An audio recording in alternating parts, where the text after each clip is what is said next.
This is commentary on Lesson 93 in the Workbook for A Course in Miracles. Light and joy and peace abide in me. It's important to remember in these series of lessons that we're talking about the concept of light within us, and that light is synonymous, is not just synonymous, it is also strength inside of ourselves, and we're trying to find that inside of ourselves, that strength, in order that we can become aware of the miracles that are inside us. So our concept of self has to change, has to shift to something that's more real and true of our spirit self, of our loving self, and of our self as God created it, which is never changed, which is perfect. And so we began the set of lessons with instructing ourselves that we're not a body, and that and we're trying to disconnect ourselves from that belief about ourselves and focus our mind and our thoughts on something that's truer about ourselves, our power, our strengths, all of those attributes that would be of what God created perfect. We want to find that inside of ourselves so we can become aware of the miracles that are already there. So, um, in this lesson, what we're really trying to strive for again is to try and experience that sense of self inside of ourselves. And here's the reason why this experience is so important: is that you cannot evaluate an insane thought system within it. All that you can do is go on the outside of it and then look back on it, and then you can see the insanity of it. And by going outside of it means having another experience of your truer self. It's that experience that will prove what the Course is saying, that we're not bodies, that we are this light and joy and peace, that our sinlessness is guaranteed by God. So it's that experience that we need in order to really understand what the Course is saying. So we use words and we use concepts, we use logic, arguments, but that only can go so far.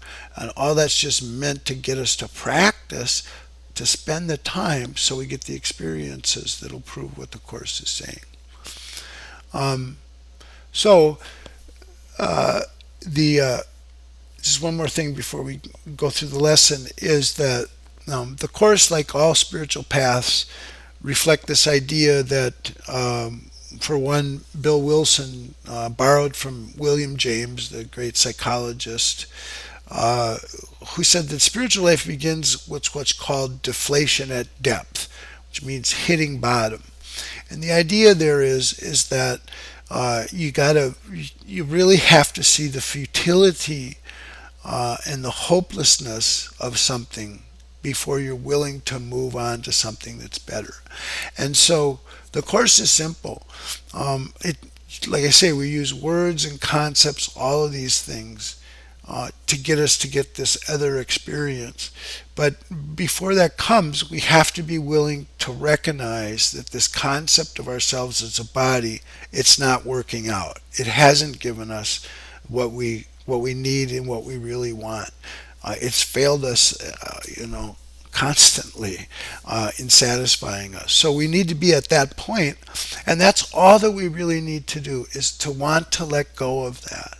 And if that's really true in ourselves, if just for a moment we say, I don't want this anymore, then that's when these experiences will willingly come in. Because our true self is not going to try and overpower us. We have to do our part and say, you know what? This is not what I want. I do not want this life as seeing myself as this limited little body person. It's not working out. I don't want it anymore. And then this experience of self comes. Okay, so light and joy and peace abide in me. You think you are the home of evil, darkness, and sin. You think if anyone could see the truth about you, he'd be repelled, recoiling from you as if from a poisonous snake. You think if what is true about you were revealed to you, you'd be struck with horror so intense that you would rush to death by your own hand, living on after seeing this impossible. These are beliefs so firmly fixed that it is difficult to help you see that they're based on nothing. They're based on the idea of being a body. That you have made mistakes is obvious, that you have sought salvation in strange ways, have been deceived, deceiving, afraid of foolish fantasies and savage dreams, have bowed down to idols made of dust. All this is true by what you now believe. Today we question this, not from the point of view of what you think, but from a very different reference point, from which such idle thoughts are meaningless. These thoughts are not according to God's will. These weird beliefs he does not share with you. This is enough to prove that they are wrong, but you do not perceive that this is so. Really important idea in the Course is to always remember that God is like super thrilled with us, happy with us. God doesn't, that's a part of reality, or how we talk about reality, that's not part of these dreams, that has not been fooled by these dreams. And so the idea of who we are, according to God, is what's truer there. Okay, so he doesn't share these weird beliefs with you. Uh, why would you not be overjoyed to be assured that all the evil that you think you did was never done, that all your sins are nothing, and that you are as pure and holy as you were created, and that light and joy and peace abide in you? Your image of yourself cannot withstand the will of God. You think that this is death, but it is life. You think that you are destroyed, but you are saved. All right, so this is talking, the ego is going to resist us having this experience of our truer self, because this truer self, that this ego sense of self will just disappear, just like darkness does when light comes. Darkness is gone where it's gone, and that's what the ego will be. It'll just disappear because the light of what we are will just shine it away. But from the ego standpoint, that's death. So there's that resistance when we're coming from the ego. All right, the self you made is not the Son of God. Therefore, the self does not exist at all, and anything it seems to do and think means nothing. It is neither bad nor good. It is unreal and nothing more than that. It does not battle with the Son of God. It does not hurt him nor attack his peace. It has not changed creation, nor reduced eternal sinlessness to sin and love to hate. What power can this self you made possess when it would contradict the will of God? Your sinlessness is guaranteed by God. Over and over this must be repeated until it is accepted. It is true. Your sinlessness is guaranteed by God. Nothing can touch it or change what God created as eternal. The self you made, evil and full of sin, is meaningless. Your sinlessness is guaranteed by God, and light and joy and peace abide in you. Salvation requires acceptance of but one thought. You are as God created you, not what you made of yourself. Whatever evil you may think you did, you are as God created you. Whatever mistakes you made, the truth about you is unchanged. Creation is eternal and unalterable. Your sinlessness is guaranteed by God. You are and will forever be exactly as you were created. Light and joy and peace abide in you because God put them there. In our longer practice periods today, which would be most profitable if done for the first 5 minutes of every waking hour, begin by stating the truth about your creation. Light and joy and peace abide in me. My sinlessness is guaranteed by God. All right, so this is the practice period. We start by asserting this, the truth of our creation. And then we put away our foolish self-images, and we spend the rest of the practice period and try to experience what God has given you in place of what you have decreed for yourself. So again, you cannot evaluate an insane thought system within it. You just have to be willing to let it go, recognize the futility of it, and then get an experience inside of something that's truer about you. So with this is why the practice is so important. And the practice is the willingness to put away these foolish self-images, whatever they are. We just want to. We don't need to argue about it or analyze it. We just realize we don't want that. We don't want these foolish self-images. And then we spend the rest of the practice period in trying to experience what God has given you in place of what you've decreed for yourself. You are what God created or what you made. One self is true and the other is not there.